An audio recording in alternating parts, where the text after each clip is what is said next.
Guys, I want to, with the continuation of the discussion of the information that will be collected during the class action suit. So obviously there's questions and they need to be simplified. We want to remove emotion. We want fact. Okay, so that's one of the main driving factors. We want to be dealing in facts. But one of the things that we need to be doing is so like these exorbitant, I mean, we're talking about financing again, or money spent. So this notion of all these psychological reports. So for instance, going and doing psychological report after psychological report, and I mean, like, I'm getting stupid figures. I mean, like, it's just, 200,000, 300,000, 400,000 to go and do a psychological report for the, on you. And then those invariably, those psychological reports are requested by the family advocate, the courts, or the other side. Okay, but you must pay. You must always pay. Okay, so the other side will come and they will drop a whole lot of lies and deceit and walla what and turn around and say, oh, well, if you want to prove it, then go for a psychological evaluation. And 100 grand or 80 grand, guys, these are big numbers. And I mean, we're not Jeff Bezos or Bill Gates out there. Not every one of us are out there. The point I'm making is that, so you'll go for the psychological evaluation. And here's the fun part. This is where the fun starts. Glowing report of dad.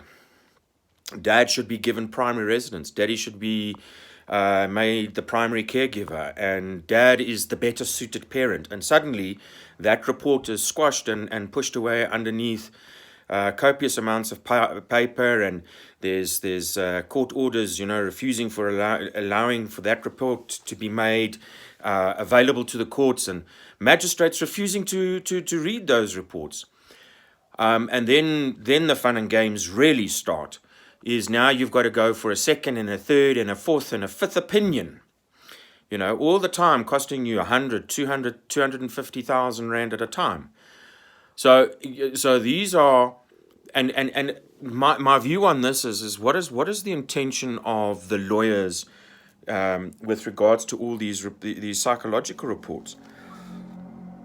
Is to drive you insane eventually, so that you go insane from having to go for all these reports. And I mean, like, I hear it, I hear it once, I hear it twice, I hear it 50 times a day. Report was glowing about me, or you know what, there's nothing wrong with the family, both of us are neutral, both of us should have equal rights and stuff like that. Even those reports are getting squashed. Why is the first report not used? I would counter that with these reports. So the other side of that is that mommy goes to a psychologist, speaks a whole lot of crap about you, and the psychologist doesn't even bother to reach out. Which, guys, that's another video. It's got to go. That psychologist must be reported to the Health Professional Council of South Africa. So please, if I don't do it in the next couple of days, just remind me.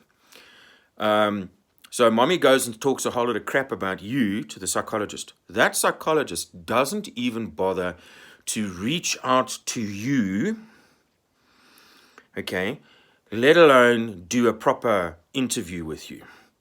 Okay, I mean, the report itself is a bunch of garbage. It's mommy's opinion about you and the psychologist's interpretation of mommy's opinion of you. Okay, that report should be, but that report comes out, I don't know, mommy's the best thing since sliced bread, and daddy is the Antichrist himself, and we should be grateful that mommy's managed to escape this great bully. Where in actual fact, it's couldn't be further from the truth. Daddy is now forced to now go and counter that garbage report, and it comes back, and guess what? Now it says that daddy's the best thing since sliced bread. The only way that this really works out properly is if a forensic psychological report is done on the entire family. But what does a forensic psychological report cost? 2, 3, 400,000 rand? Quite easily. I've heard figures of 400, 500,000 rand on a family for a forensic psychological report. So do you see where now you have got, you've both got one report telling mommy's the best thing since sliced bread. The other report says that daddy's the best thing since sliced bread. And now you've got to go to counter both of those. Now you're forced to go and have a third psychological evaluation done.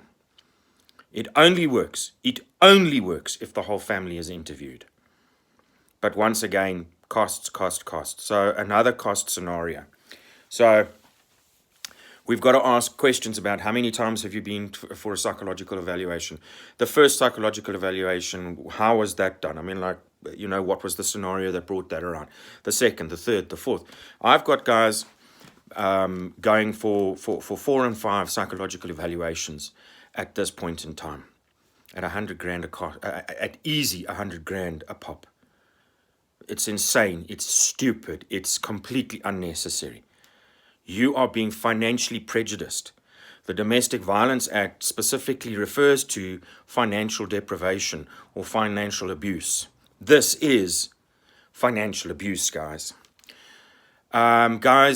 Please like and subscribe the YouTube channel, like and subscribe on Facebook.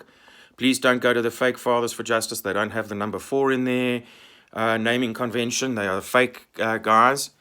If you're looking for assistance, please reach out to me, www.f4j.co.za, and you can email me on info@f4j, so it's the number 4j.co.za. Please, you guys have to join the class action suit. The class action suit is gaining momentum. We are getting guys on. The guys are putting their money together. There's also the collaboration with We Are Fathers, We Are Parents with El Castro, my brother out there. We are collecting affidavits regarding gender bias to present to the Gender Equality Court. We are collecting information about lawyers that are threatening you guys, all those kind of good things, so that we can report them to the Law Society of South Africa, as well as the Legal Practices Council. I'm presenting to Parliament on the 13th of May. And we've also got Candace Bester working with the guys at an emotional and psychological level. So please, guys, there's a lot going on. We are doing a lot. Now's the time to put gas. Love to you all.